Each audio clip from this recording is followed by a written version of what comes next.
Europe, the continent where different people gather and create a common history.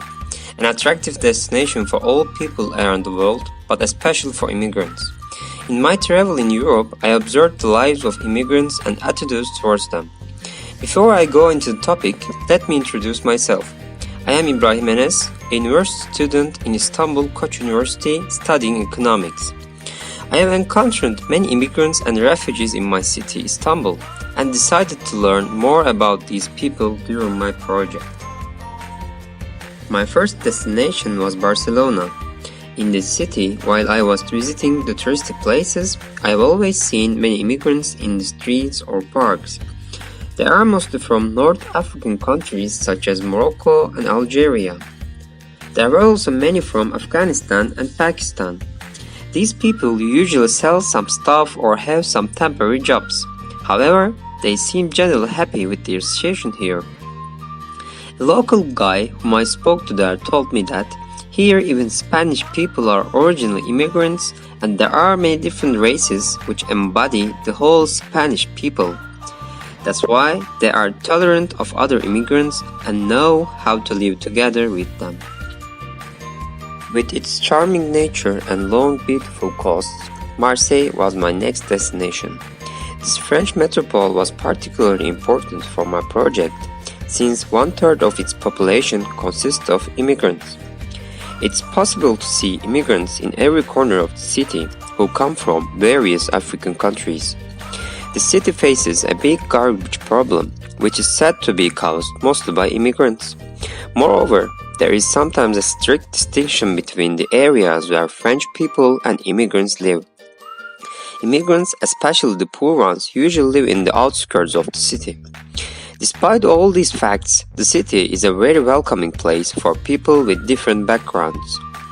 Immigrants own many shops and businesses, their own institutions or holy places here, which is observable right in the city center. This shows that they have become a part of the society and people somehow get along with each other in this magnificent Mediterranean city. During my trip, I have spent my longest time in Italy.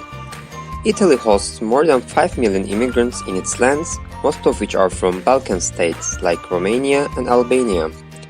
Since these people also have a European background and been living here for a long time, it's almost impossible to notice them in the society. This is actually a good sign that shows they are welcomed by Italians and became a part of these lands. Besides Balkans, there are also lots of immigrants from Africa whom I encountered all the time in Genoa. Genoa was a beautiful port city which makes it more attractive for migration. Here we have a short view from the city center.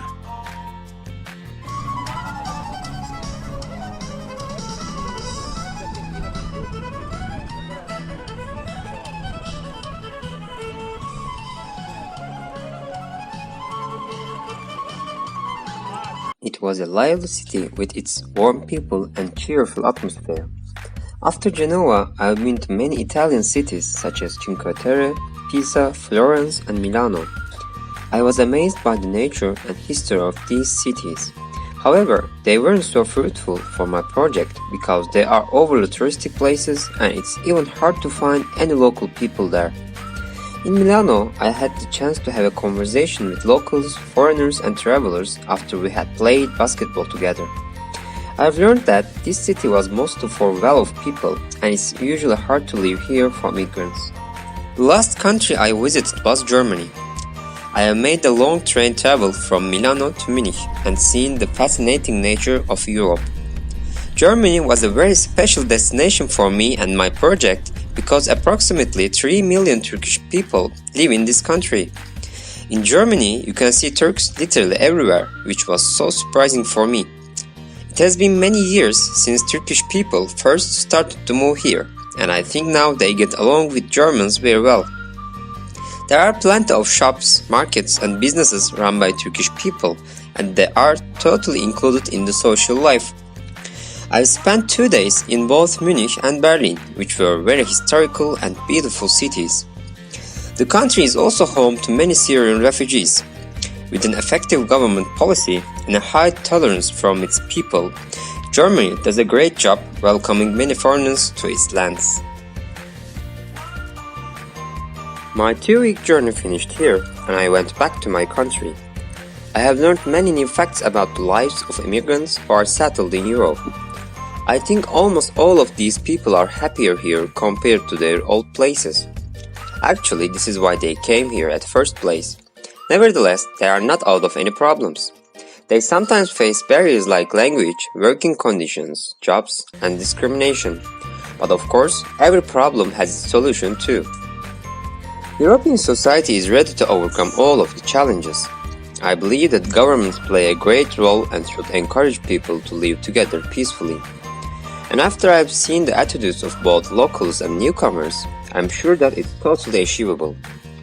Finally, I would like to thank Schwarzkopf Foundation, who gave this amazing opportunity to me and made my world wider.